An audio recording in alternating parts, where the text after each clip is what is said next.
জান্নাতে একটা ঘর বানিয়ে দিও, জান্নাতে একটা ঘর বানিয়ে দিও।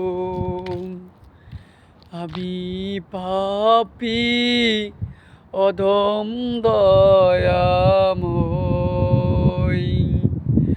ফরিয়াদ জানাই তোমার কাছে, আমি বড় পাপিষ্ঠ বান্দা।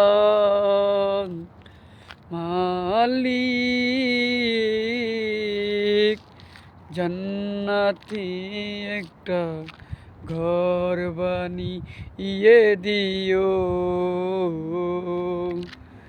জান্নাতে একটা ঘর বানিয়ে দিও।